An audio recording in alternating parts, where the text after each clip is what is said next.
सुप्रभात प्रिय विद्यार्थियों, आप सब कैसे हो। उम्मीद करती हूँ कि आप सब स्वस्थ होंगे और आपके स्वास्थ्य की मंगल कामना मैं ईश्वर से करती हूँ।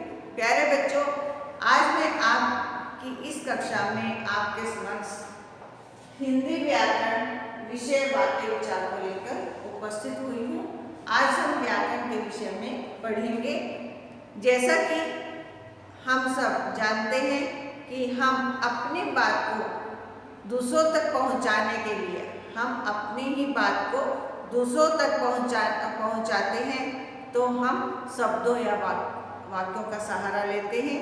वाक्य के साथ साथ कई बार शब्द का भी प्रयोग इस प्रकार होता है, सब भी वाक्य का काम करते हैं। शब्द एक भी हो सकता है और दो भी या दो से अधिक भी।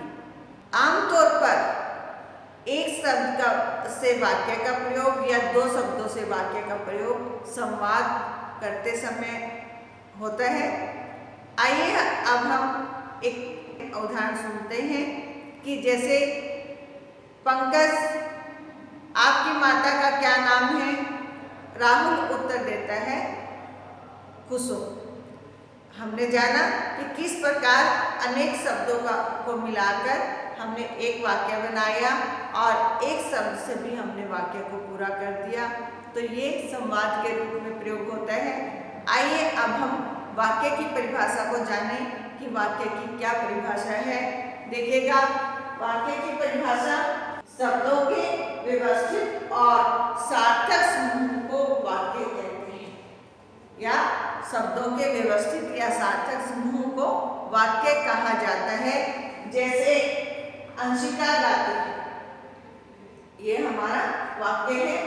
अब क्या है? व्यवस्थित, जो सही ढंग से हो, सही तरीके से, या सार्थक समूह जिसका सही अर्थ निकलता हो। जैसे हम कहते हैं गाती है अंशिका, ये अटपटा सा लगता है, ये सार्थक समूह नहीं है और व्यवस्थित भी नहीं है। गाती है क्रिया को हमने पहले ले लिया और कर्ता को हमने बाद में लिया, अंशिका को, तो ये क्या है? इसके अनुसार व्यवस्थित नहीं है, सही ढंग से प्रयोग नहीं हुआ। अब सार्थक भी नहीं है। गाती है, हमारे सामने क्वेश्चन उठता है कौन गाती है, तो उसका सही से अर्थ नहीं निकलता, तो इसलिए ये सार्थक समूह में भी नहीं आता। तो सही वाक्य क्या है? अंशिका गाती है, जो व्यवस्थित भी हो और सार्थक भी हो। समूह में अपने ग्रुप में क्या हो? सार्थक हो, उसे हम क्या कहते हैं? वाक्य कहते हैं। अब दूसरे वाक्य से देखिए, मेरे पिताजी एक लेखक हैं। अगर इसको कहें पिता मेरे जी लेखक एक है, तो अजीब सा होगा, सुनने में भी हमें अजीब लगेगा। तो वो क्या है? ना तो वो व्यवस्थित है और ना ही उसका सार्थक समूह बनता है, सही अर्थ से उसका समूह निकलता है कि पिता मेरे जी। इसका क्या अर्थ निकाले? कोई अर्थ नहीं निकलता। मेरे पिताजी, जो मेरे पिताजी हैं, वो एक लेखक है, ये अर्थ रूप में एक समूह में सार्थक है। ये हमने इन उदाहरणों के माध्यम से जाना कि व्यवस्थित और सार्थक कैसे हम पता करें। तो आपने इसको अच्छे से समझ लिया होगा। आगे बढ़ते हैं हम वाक्य के अंग की ओर। वाक्य के अंग, इसके बाद आते हैं वाक्य के अंग। वाक्य के दो अंग होते हैं, एक होता है उद्देश्य और दूसरा होता है विधेय। वाक्य के दो अंग होते हैं, वाक्य के अंग उद्देश्य और विधेय। उद्देश्य और विधेय। पहला है उद्देश्य। आइए जाने उद्देश्य क्या है। उद्देश्य है जिस वाक्य में जिसके विषय में कुछ कहा जाए, जो हम कह रहे हैं वो किसके विषय में है, अब वो हमारा क्या होगा? उद्देश्य। और उद्देश्य को हम दूसरे शब्दों में जाने तो वो क्या कहलाता है? कर्ता। आइए वाक्य के अनुसार वाक्य के अंग एक है विधेय। अब उद्देश्य, सबसे पहले हम लेते हैं उद्देश्य। आइए उद्देश्य की परिभाषा को भी जान लें। वाक्य में जिसके विषय में कुछ कहा गया है, कहा जाए उसे उद्देश्य कहा जाता है। जैसे खाना बनाया, किसने बनाया? जो कहा गया खाना बनाया, किसके विषय में कहा गया? माँ के, माँ ने खाना बनाया। तो यहाँ पर देखिएगा उदाहरण के रूप में माँ ने खाना बनाया। अब है जिस वाक्य में कहा गया, क्या कहा गया? खाना बनाना, बनाया।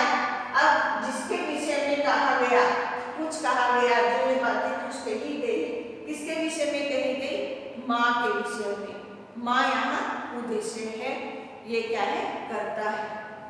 अब दूसरा है मुकेश ने पानी पिया। पानी पिया, किसने पिया? किसके बारे में कहा गया? तो वो है मुकेश ने। तो आपको समझ में आया होगा कि किस प्रकार हम उद्देश्य को जाने। उद्देश्य करता है। तो प्यारे बच्चों, अब हम आगे बढ़ते हैं अपने दूसरे अंक की ओर, वो है विधेय। आइए विधेय की परिभाषा को जाने। वाक्य में उद्देश्य के विषय में जो कुछ कहा गया, उद्देश्य हमारा कौन था? कर्ता। कर्ता के विषय में जो कुछ कहा गया उसे हम क्या कहेंगे? विधेय। तो हमने पहले परिभाषा की थी उद्देश्य की। वाक्य में जिसके विषय में कुछ कहा जाए उसे उद्देश्य कहते हैं, और उद्देश्य कौन था? कर्ता था। अब हम कहते हैं कि वाक्य में उद्देश्य के विषय में जो कुछ कहा जाए उसे हम विधेय कहते हैं। जैसे आइए वाक्य के रूप में देखें, गाय पानी पी रही है। पहले क्या था? वाक्य में जिसके विषय में कुछ कहा गया। अब पानी पी रही है ये विषय था, और इस विषय में कौन कह रहा था? गाय। तो गाय पानी पी रही थी। अब आता है कि उद्देश्य, वाक्य में उद्देश्य के विषय में क्या कहा गया? कि गाय जो है उद्देश्य है, और वो क्या कर रही है? पानी पीने का कार्य कर रही है। ये सारा हमारा क्या है? विधेय है। आप दूसरा वाक्य से देखिए, राम सो गया। राम यहाँ क्या है? उद्देश्य। वाक्य में जिसके विषय में कहा गया वो कौन है? राम। और उद्देश्य के विषय में क्या कहा गया? सो गया। ये हमारा आएगा विधि। पता लगा बच्चों कि जिसके विषय में जो कुछ कहा गया उसे हमने उद्देश्य कहा, और उद्देश्य के विषय में जो कुछ कहा गया उसे हमने विधेय कहा। अब आगे बढ़ते हैं कि उद्देश्य और विधेय का विस्तार, कि उद्देश्य और जो विधेय है उनका और भी विस्तार है। जो देखें उद्देश्य का विस्तार आइए जान लें। उसकी परिभाषा पहले हम देखते हैं कि उद्देश्य की जो विशेषता बताने वाले शब्दों को उद्देश्य का विस्तार कहा जाता है। उद्देश्य की विशेषता बताने वाले शब्दों को उद्देश्य का विस्तार कहते हैं। जैसे कि सफेद गाय पानी पी रही है। अब गाय पानी पी रही है, गाय उद्देश्य था, पानी पी रही है ये विधेय था। मगर सफेद गाय, गाय की विशेषता आने से क्या बन गया? उद्देश्य का विस्तार। उद्देश्य को विस्तार से बताया गया है। तो ये जो करता है उसकी विशेषता बताई है। तो यहाँ पर उद्देश्य का विस्तार हमने जाना। आप दूसरे वाक्य को और देखें, सच्चे लोग प्रतिष्ठा पाते हैं। सच्चे लोग उद्देश्य और प्रतिष्ठा पाते हैं विधेय। मगर उद्देश्य का विस्तार हो गया। लोग कैसे हैं? सच्चे हैं। यहाँ पर सच्चे उनकी विशेषता बताई गई है। तो ये क्या हुआ? उद्देश्य का विस्तार। आइए आप विधेय का विस्तार भी जान लें।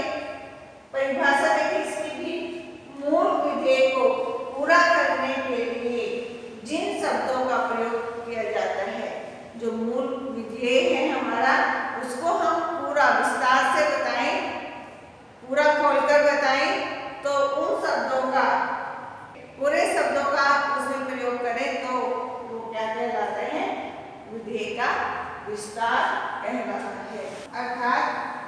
अर्थात जिन शब्दों का प्रयोग किया जाता है उन्हें विधेय का विस्तार कहते हैं। जैसे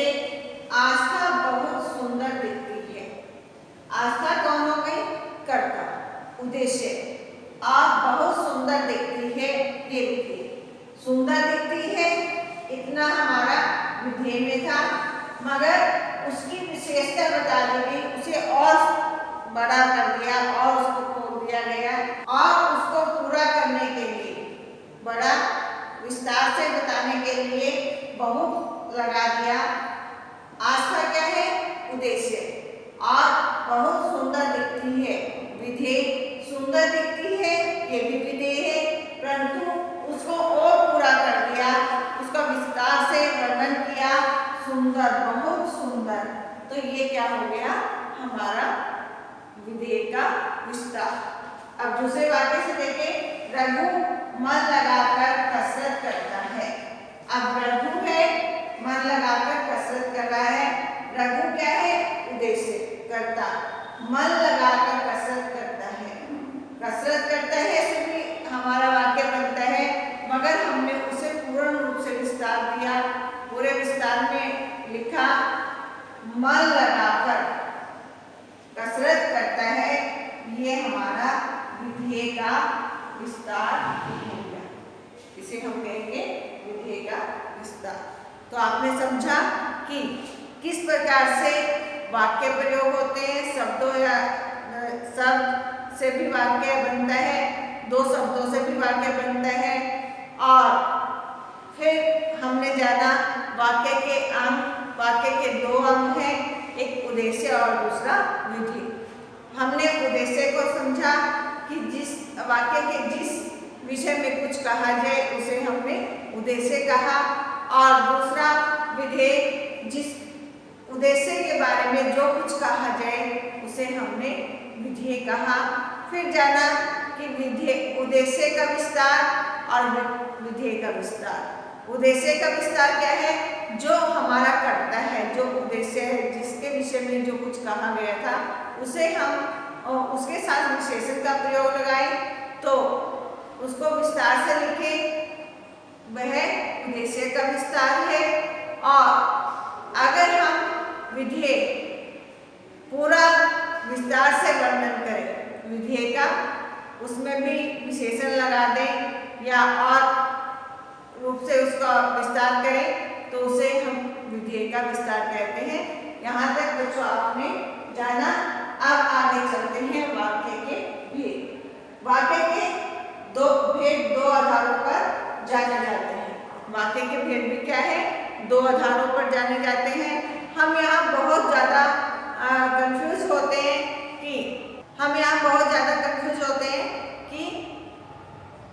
पूछा गया पेपर में वाक्य के भेद बताइए, हम लिख देते हैं अंग, क्योंकि वाक्य के अंग भी दो हैं और भेद भी दो हैं।